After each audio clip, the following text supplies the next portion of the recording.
भट्टी साहब, what's your take on it? ये जब मामला खत तक पहुंच गया और खत का भी आज क्लाइमेक्स हो गया, खत अगर पहुंच भी गया एस्टेब्लिशमेंट तक तो वो जाएगा प्राइम मिनिस्टर के पास, तो पीछे बचा क्या है इमरान खान के पास अब इस वक्त? What is the option left behind for him? जी भट्टी साहब, मुझे तो ऐसा लगता है कि इमरान खान एक चौथा खत लिखेंगे और इस खत में इस जवाब को डिस्कस करेंगे, मुझे तो ऐसा लग रहा है। लेकिन फायदा क्या है सर? नहीं, ये जो आर्मी चीफ साहब जो बोले हैं, पहली दफ़ा मेरा ख्याल है कि 2 सालों में वो सहाफ़ियों से गुफ्तगू की है और 3 खत इमरान खान के बाद गुफ्तगू की है। मुझे तो ऐसा लगता है ये DGISPR की जो प्रेस कॉन्फ्रेंसें हैं उनका ही तसलसल है। और जब बैरिस्टर सैफ, बैरिस्टर गोहर और अली मिन गंडापुर आर्मी चीफ से मिले थे पेशावर में, तो उस वक्त जो बात हुई थी कि आप सियासतदानों से बात करें, सियासत की यहाँ सियासत ना करें, सियासत की यहाँ बात ना करें। और अभी जो दूसरे ख़त पर अस्करी ज़राए ने कहा था कि ना दिलचस्पी है ना ख़त मिला है, तो सियासतदानों से बात करें, उसी का ही ये तसलसल है। और लेकिन भट्टी साहब, आपको लगता है कि ये शहबाज शरीफ साहब की हुकूमत जो है बड़ी तवालत पकड़ लेगी और अपनी टर्म भी पूरी करेगी, क्योंकि जिस तरह के मामलात और रूल्स ऑफ गेम के अंदर ये फिट इन हो गए आके? ये लगता है आपको पहली प्राइम मिनिस्टर होंगे जब पूरा करेंगे टेन्योर?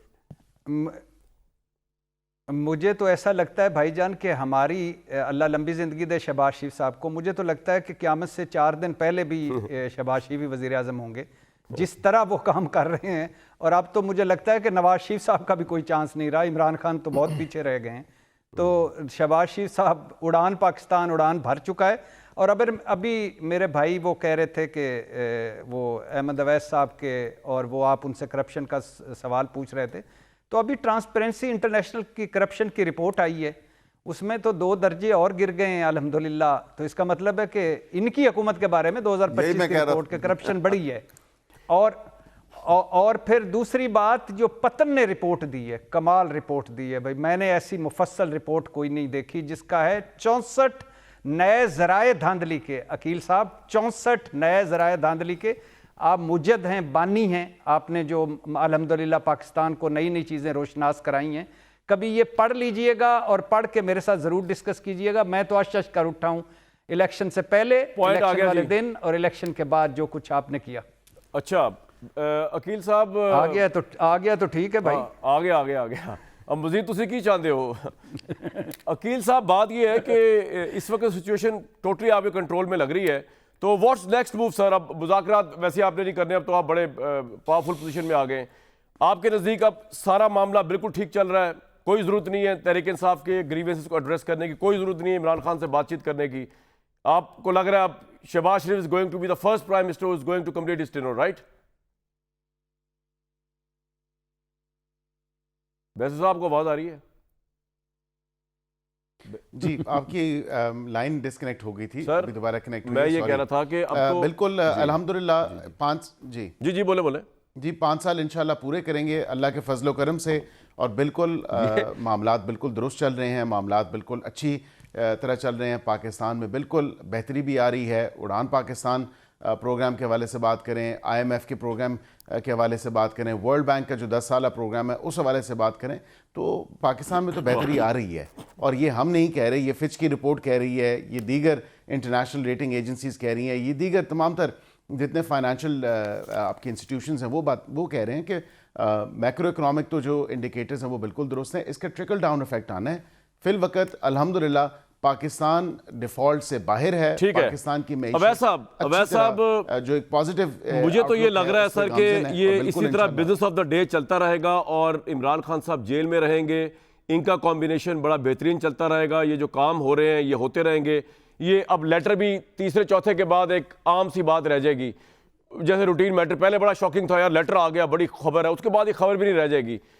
सर इसी तरह देखते हैं। मैं आपको बताऊं जी नहीं, मैं ऐसा नहीं है। देखिए मैं आपको बताऊं, मैं देखता हूं पाकिस्तान को सामने रख के कि पाकिस्तान का सर्वाइवल कहां पे है। अच्छे तरीके से, ऑनरेबल तरीके से पाकिस्तान का ऑनरेबल तरीके से सर्वाइवल जो है, ये गठजोड़ से नहीं है। ये गठजोड़ जो डेकेड्स ओल्ड चला आ रहा है, इसने तबाह कर दिया है। ये ऑसिलेशन बिटवीन सिविल और मिलिट्री रूल ने पाकिस्तान की माईशत को, पाकिस्तान के अखलाकियात को, पाकिस्तान के सोशल कंडक्ट को हर एतबार से हमें डिटेरियोरेट किया।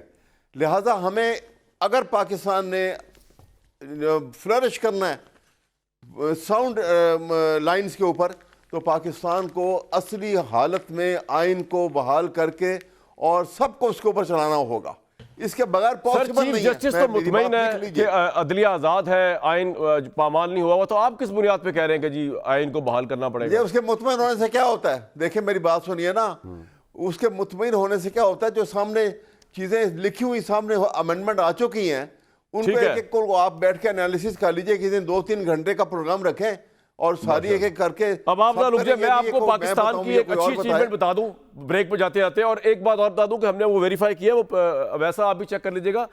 प्राइम मिनिस्टर के बेटे जो है उनका नाम नहीं है, ये जो बिजली वाली करप्शन का मामला है जिसके अंदर वो पैसे जो है वो भी ले रहे थे और बिजली भी नहीं बना रहे थे, वो उनका प्राइम मिनिस्टर के बेटों का नाम नहीं है। आप भी चेक कर लीजिएगा, मैंने भी चेक किया है। एक अच्छी खबर जो है, कल आर्मी चीफ जो है वो ग्रीन पाकिस्तान इनिशिएटिव जो है उसके मुख्तलिफ प्रोजेक्ट देख रहे हैं। पाकिस्तान एक एग्रेरियन सोसाइटी, उसके अंदर ये बहुत बड़ा अच्छा इनिशिएटिव है। अगर आप किसानों को, अगर आप फसलों को जो है डिजिटलाइज और एग्रीकल्चर और को जो है आप ले जाए एडवांस लेवल के ऊपर, और उसमें चाइना, टर्की, इन सब की टेक्नोलॉजी का इस्तेमाल किया जाए। मैं अगर मुख्तसर सिर्फ आपको बता दूं कि जो ग्रीन एग्री मॉल और तहकीकाती सहूलियात इसमें दी जा रही है, जदीद टेक्नोलॉजी प्रोवाइड की जा रही है, उससे इक्विप किया जा रहा है पाकिस्तान के किसानों को। ये पाकिस्तान में इंकलाब बर्पा कर सकता है, क्योंकि हमारी अगेन अग्रेरियन सोसाइटी है। इस वक्त पीरोवल और मुजफ्फरगढ़ में जो है मॉडल फार्म्स तैयार है किसानों के लिए, और पंजाब से 8 लाख एकड़, सिंध से 52,000 एकड़ अराजी ये हासिल की गई है, जिसके ऊपर एक्सपेरिमेंट किया जा रहा है। और इससे इलाके में 6 अरब रुपए से ज़्यादा की इक़्तिसादी तरक्की होगी, सरगर्मी होगी। किसानों को जो है रजिस्टर किया गया है, फसलों की मॉनिटरिंग रिपोर्ट्स तैयार की जा रही है, 1.2 मिलियन एकड़ के डिजिटल लक्ष्य तैयार किए गए हैं, और पोटोहार खिते 59 डैम्स का तजिया किया गया है। इसके अलावा चाइना की टेक्नोलॉजी, चाइना से प्राइवेट आपाशी सिस्टम, टर्की से प्राइवेट आपाशी सिस्टम, ये किया जा रहा है। स्मार्ट फार्म्स बनाए जा रहे हैं, चोलिस्तान जैसे इलाकों में जो है 5,000 एकड़ का जो इलाका है उसमें स्मार्ट फार्म। ये आर्मी चीफ का एक बहुत बड़ा इनिशिएटिव है। ऑब्वियसली हम बहुत सी चीज़ों के लिए, इकोनॉमिक उसके लिए इस वक्त तो फौज की तरफ देख रहे हैं, इस हुकूमत का तो पता नहीं है, लेकिन ये बहुत ज़बरदस्त इनिशिएटिव है। इस पर कल एक बहुत बड़ा इवेंट चल रहा है, तो हमने कहा आपको इन्फॉर्म करें इस बारे में।